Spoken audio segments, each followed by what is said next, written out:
banyak pendapat nih di masyarakat yang mengatakan orang dengan berat badan berlebih sudah pasti memiliki gula darah tinggi. Ini fakta atau mitos? Jawabannya mitos. Mitos. Walaupun kalau kita putar balikan kalimatnya, orang yang gemuk atau obesitas memang faktor risiko untuk diabetes itu betul sekali. Tapi apakah semua orang obesitas atau gemuk itu jadi diabetes atau gula darahnya tinggi? Ya enggak juga. Gitu.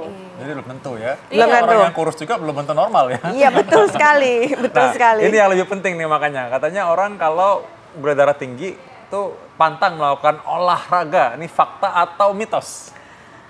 Mitos dulu, mitos dulu. Walaupun kalau seseorang sudah didiagnosis sebagai diabetes, pada saat gulanya di atas 250 atau 300, memang kita tidak anjurkan untuk olahraga.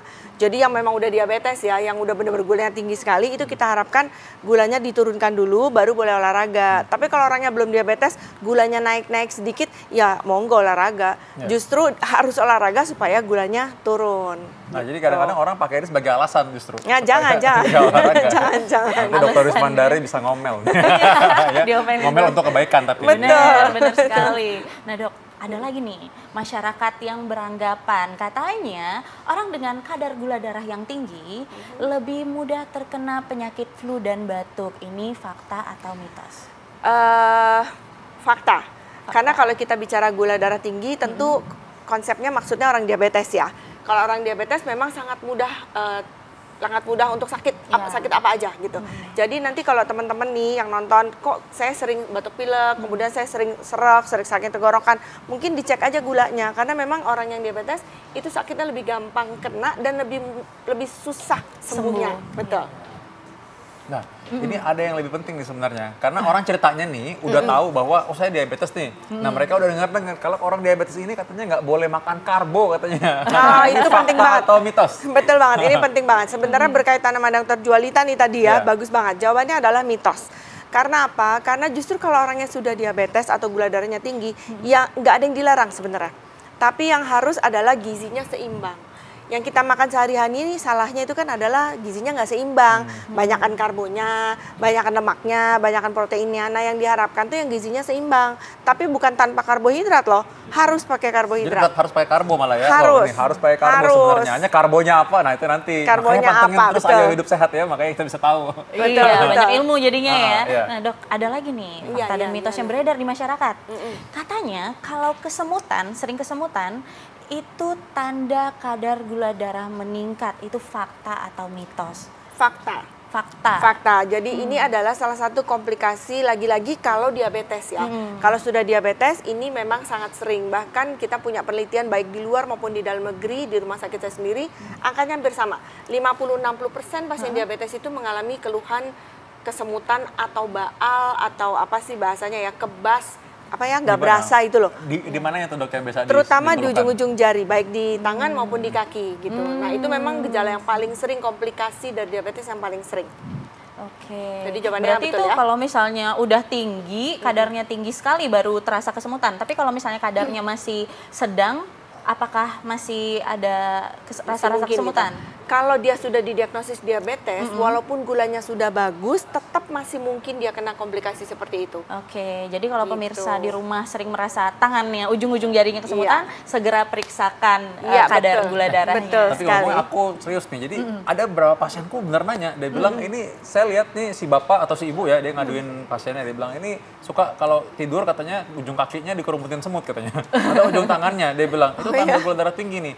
Atau katanya kalau dia buang air kecil, buang air kecilnya tuh dikerubungin semut. Nah itu mungkin dokter bisa kasih penjelasan dok. Ya kalau kita mau tes yang murah meriah mungkin kayak gitu ya. Nggak pakai biaya malah gitu. Urinnya kita taruh aja di situ gitu. Dan memang betul karena urinnya orang diabetes itu kan manis banget ya. Itu jadi dirubung semut betul. Tapi kalau jarinya ditaruh begini dikerubungin ya enggak sih. Jadi bukan itu kesemutannya. Bukan. Kan jarinya kesemutan tau, jarinya sering diserubungin semut. Dikerubungin semut, iya. Jangankan urin dok, yang manis ya. Bau mulutnya juga bau aseton, bau manis biasanya orang dengan diabetes. Benar ya dok ya? Itu pada orang yang komplikasi ya. Kalau yang lagi hari-hari gini sih nggak ada bau apa-apa sih, kecuali dia nggak sikat gigi ya, itu beda lagi. Tapi kalau yang diabetes yang gulanya bagus, itu nggak ada bau asetonnya, nggak ada. Bau aseton tuh kayak bau buah-buahan katanya ya gitu. Nah ini bicara soal manis-manis nih, mumpung ya. Kalau bicara soal manis-manis seneng nih kayaknya ya. Jadi katanya orang kalau kadar gula yang tinggi ini karena sering konsumsi yang manis-manis. Ini fakta atau mitos? Fakta sekali gitu. Tapi pakai sekali. Cuman masalahnya gini, banyak pasien-pasien saya yang mengeluh, saya tuh nggak suka manis gitu, tapi kok kena diabetes. Nah itu karena apa? Karena tidak hanya makanan manis yang menyebabkan seseorang menjadi diabetes. Yang justru harus diperhatikan adalah makanan berlemak sebenarnya. Jadi sering makan soto yang banyak lemaknya, yang ada tetelannya, kayak gitu-gitu tuh justru lebih mudah menyebabkan orang menjadi diabetes. Jadi catat bukan hanya manis ya, tapi juga berlemak. Jadi kalau orang nggak makan nasi misalnya, tapi makan gorengan terus banyak, sama aja. Sama aja, betul banget. Bagaimana dengan anak-anak dok? Kan banyak anak-anak yang suka konsumsi coklat atau permen yang manis-manis kayak gitu. Itu gimana? Oh ini dokter gigi biasanya nanyanya ke situ ya. Saya suka ngomel-ngomel kalau misalnya makan yang manis-manis. Kita bisa ngomel bareng berarti. Iya, jadi kalau salahnya mungkin juga di para orang tua juga ya. Kalau ngeliat anak kecil yang gendut, yang cabi itu kan, lucu gitu. Padahal sebenarnya itu nggak lucu lagi sekarang. Karena berarti anak yang suka makan tadi manis-manis, dia jadi cenderung obes. Nah kalau obesitas jadi gampang diabetes gitu. Oke. Nah jadi bagaimana yang berikutnya nih, katanya kalau ada perempuan, ya pasti perempuan lah kalau ini, dia keputihan lalu lantas dikerubungin semut katanya. Nah itu fakta atau mitos kalau emang ini petanda bahwa ini gula darah tinggi? Maksudnya keputihannya gitu? Iya, keputihannya lalu dikerubungin semut. Dikerubungin semut? Iya. Iya, jujur sebenarnya kalau di buku-buku sih nggak ada ya yang mengatakan kalau keputihan dirubung semut. Kalau urin urin didiemin ya akan dikerubungin semut. Karena jarang sekali orang keputihan didiemin rasanya enggak ya. Karena langsung dibuang. Tapi sebenarnya apa yang keluar dari badannya memang akan mengandung gula sih. Gitu. Cuman belum ada pembuktian apakah kalau keputihan didiemin terus dirubung semut gitu sih belum ada penelitian. Ini kreatif sekali. Ini pertanyaan pemirsa nih memang. Tapi mereka berarti mengalami hal yang itu berarti. Nah, kita masih banyak bahas. Nah, terutama kita mau tahu nih sekarang bagaimana mengenai penyebabnya sebenarnya ya, penyebabnya mengenai orang yang gula darah tinggi ini. Kita akan lihat sesaat lagi. Jangan kemana-mana, tetap di Ayo Hidup Sehat. Nah lanjut kita sekarang mengenai tadi penyebabnya orang gula darah tinggi ya kan? Dokter Anissa pernah dong sering nanya kan, orang-orang sering nanya ke dokter kan gimana? Iya, ciri-cirinya biasanya dia sering haus ya dok ya, banyak minum air putih, terus jadi lapar, sering lapar, betul terus sekali. juga malam hari jadi buang air kecil terus ya dok sekali. Ya. Padahal ternyata bukan hanya karena gula darah, bukan hanya makan makanan manis saja yang bisa menyebabkan gula darah tinggi, tapi juga makanan yang berlemak. Nah itu yang kurang disadari oleh pemirsa di rumah. Betul sekali, betul banget. Terus gimana dok nih kalau gitu bisa memberikan informasi yang benar nih karena banyak hoax yang bertebaran. Oke, baiklah. Jadi yang pasti adalah kalau misalnya kita merasa kayak tadi disebutkan, itu kita harus segera cek aja gula darah. Sekarang alatnya banyak ya. Cek pakai yang simpel itu juga bisa. Nah, kemudian untuk diet memang bukannya tidak karbohidrat, tapi semua harus masuk. Karbohidrat masuk, protein masuk, lemak masuk, tapi dengan proporsi yang berbeda-beda. Setiap orang biasanya hitungannya sedikit berbeda-beda, tetapi pada dasarnya semua zat itu zat gizi itu harus masuk. Jadi jangan sampai ada yang kurang atau ada yang kelebihan di antara tiga itu. Olahraga harus sesering mungkin karena walaupun gulanya tinggi tapi kalau kita olahraga dan makannya bagus nggak jadi deh itu diabetesnya gitu loh. Sebenarnya kapan sih dok orang ini mesti cek untuk gula darah ini? Kalau secara umur yang paling gampang aja di atas 45 tahun semua harus cek. Ya, kalau di atas 45. Kemudian kalau umurnya masih muda tapi ada obesitas, ada gemuk itu cek juga. Kemudian pernah melahirkan bayi lebih dari 4 kilo, itu juga cek juga. Ada keluarga langsung ya, bapak, ibu, kakek, nenek, adik, kakak, itu juga kalau ada yang diabetes, Anda harus cek juga sesegera mungkin. Kemudian juga ada darah tinggi, ada kolesterol tinggi, walaupun umurnya masih muda-muda, cek aja deh. Karena itu faktor risiko tuh semua untuk terjadi diabetes. Dan yang perlu dicek itu sebenarnya gula darah sewaktu aja atau mesti puasa atau mesti cek, kan kadang-kadang ada di mall-mall mereka suka cek gampang gitu. Nah, kalau mau yang gampang mah kapan aja deh gitu. Begitu di situ ada sesuatu baru cek selanjutnya ke arah laboratorium yang pakai puasa atau yang ada tes tertentu suruh minum air gula dulu yang manis banget, tapi itu tes yang sangat sensitif. Untuk yang gampangnya sementara mau sambil numpang lewat kapotek-kapotek cek boleh. Iya. Nah dok, gejala yang umum selain yang tadi ya dok ya, itu apa aja sih supaya kita lebih waspada dan masyarakat bisa langsung, oh ternyata aku harus langsung cek nih. Sebenarnya kalau gejala-gejala yang tadi udah disebutin sama Manisa itu kita agak terlambat. Karena begitu muncul gejala-gejala gitu artinya dia sudah cenderung diabetes dan gulanya sudah tinggi selama beberapa lama. Jadi kalau mau jangan tunggu gejala dulu.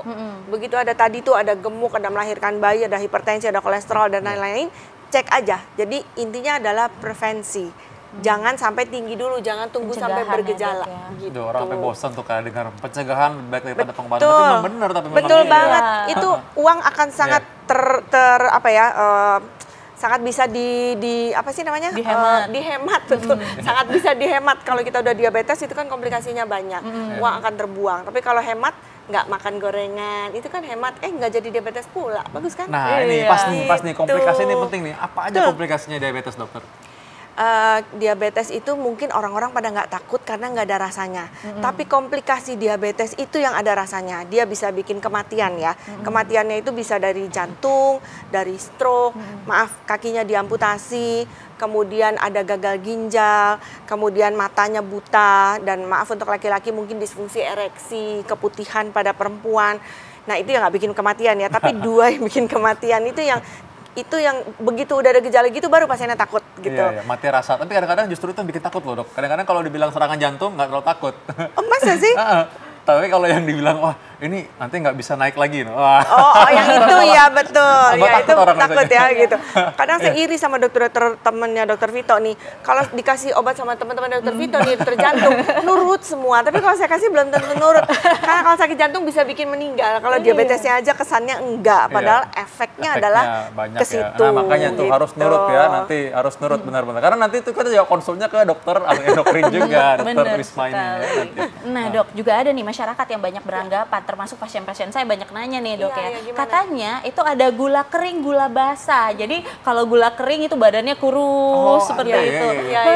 Itu sering banget. Gula aren gitu ada aja gula merah gitu kan. Gula Jawa. Betul. Terus mungkin ada juga yang diabetes basah, diabetes kering atau gula basah, gula kering. Itu sebenarnya nggak ada. Itu adalah sebenarnya dilihat dari luka. Kalau orangnya luka kemudian cepat kering, cepat sembuh itu dibilangnya diabetes kering atau gula kering. Tapi kalau punya luka terus jadi basah, jadi nggak kering-kering, nah itu yang dia sebut sebagai diabetes basah. Padahal itu nggak ada hubungannya dengan basah kering, nggak ada. Nggak ada tipe diabetes atau gula basah kering, nggak ada. Diabetes ya diabetes, yang ada tipe-tipe kita ya, tipe 1, tipe 2, gestasional dan juga tipe lain. Itu baru tipe. Jangan dibikin-bikin sendiri dong, basah gula kering. Nah, oke, nih berikutnya nih, ada lagi yang mungkin mengenai kalau orang-orang beranggapan bahwa diabetes ini derita hanya orang tua, sehingga orang muda kadang bilang, oh kan masih muda. Iya, betul. Gitu. Ya, itu konsep yang sangat salah. Iya. Kami pernah menemukan diabetes tipe 2 ya, yang paling sering ya, 90% itu tipe 2, itu pada anak umur 6 tahun. Wow. Bayangin, biasanya anak-anak tuh tipe 1 ya, Iya. tapi ini tipe 2 berarti yang karena kegemukan dan pola hidup yang salah itu 6 tahun. Jadi bayangin, pasien saya saat ini ada sedang dalam perawatan itu umur 35 tahun. Ada lagi tadi teman-teman yang umurnya 31 tahun. Di rumah sakit satu lagi juga umurnya 41 tahun tapi diabetes sudah 5 tahun. Jadi tidak ada bukti bahwa harus 60 tahun ke atas. Dulu iya, makin kesini semakin muda. Kita tahu kenapa? Karena pola hidup yang kita jalankan selama ini kurang pas. Nah, makanya balik-balik lagi pola hidup, ayo hidup sehat. Betul. Benar. Makanya pada nonton ini biar hidupnya sehat terus gitu. Ini promosi nih begitu. Tapi memang benar bahwa memang ayo hidup sehat itu adalah suatu kegerakan mestinya ya. Iya. Tadi yang dikatakan bahwa penyakit ini keturunan, mungkin tadi seperti Dr. Risma tadi ceritakan bahwa anak-anak ini mungkin melihat kebiasaan orang tuanya. Iya, betul sekali. Jadi kalau orang sudah didiagnosis diabetes, itu makanan nggak boleh beda sama keluarga yang lain. Makanannya sama, semeja tuh yang dimakan anaknya, yang dimakan bapaknya, ya itu juga. Itu untuk membiasakan anak-anaknya juga dia memiliki pola makan yang sehat gitu. Kadang-kadang kalau misalkan misalnya bapaknya diabetes nih, di rumah ternyata makan dipisahin sendiri Iya ya, kasihan betul, kan di piring kecil gitu lauknya ya, jadi nggak nafsu jadi kan. gimana nggak gitu. orang jadi pengen, makanya melanggar terus jadi makannya. Itu yang udah diabetes ya. Iya. Kalau yang belum diabetes, ya usahakan makanan sehat itu berlaku untuk dari yang paling kecil sampai yang udah nenek kakek, makanannya sehat semua. Iya, nah dok, ini banyak banget nih pertanyaan dari pasien-pasien saya. Kan tadi salah satu ciri-cirinya kalau sudah terkena diabetes itu buang air kecil pada malam hari. Tapi kan kita semua tuh pasti malam-malam kadang ya tetap ke toilet, pengen buang air kecil. Berapa sih durasinya antara orang buang air kecil yang sehat dengan orang buang air kecil yang sudah terkena diabetes? Ya. Kalau orang yang sehat itu biasanya sih nggak akan lebih dari 2 kali. Kecuali dia pipis sambil minumnya itu jadi bolak-balik kan gitu. Tetapi kalau untuk yang diabetes itu walaupun dia tidak minum, dia akan mengalami kencing bisa sampai lebih dari 2 kali gitu loh. Dan tapi nggak selalu juga ya. Cuma kalau gula makin tinggi gulanya, makin sering dia pipis di malam hari. Jadi dia harus bangun untuk pipis dengan efek karena dia banyak keluar jadinya haus lagi. Ya untung kalau minumnya air putih ya. Biasanya minumnya bukan air putih yang berwarna pula. Oh iya. Gitu. Itu kalau malam tuh kadang-kadang seringkali orang karena nggak mau tidur cepat atau mungkin lagi ada kerjaan lain, dia malah minumnya yang lain ya. Iya, salahnya minumnya kopi lagi ya. Gitu. Nah ini yang selalu ditanya ketika orang sudah terkena, nanya paling top nih. Dia bilang katanya ini bisa disembuhkan apa enggak diabetes ini? Jawabannya langsung aja ya. Untuk sementara ini tidak bisa gitu. Jadi penelitian di mana-mana kita udah coba dengan stem cell dan lain-lain itu ternyata tidak memberikan hasil yang maksimal. Untuk saat ini belum bisa. Kita nggak tahu ya beberapa tahun ke depan. Tapi saat ini jangan percaya sama iklan-iklan apapun yang menyebabkan orangnya bilangnya ini bisa sembuh diabetes. Jangan percaya. Apalagi kayak apa sih sendal gitu ya. Sendal bisa nyembuhin diabetes saya juga mau gitu ya gitu. Itu tolong jangan dipercaya dulu gitu. Ya kadang ya gelang atau mungkin kadang juga dijadiin mungkin, kalung.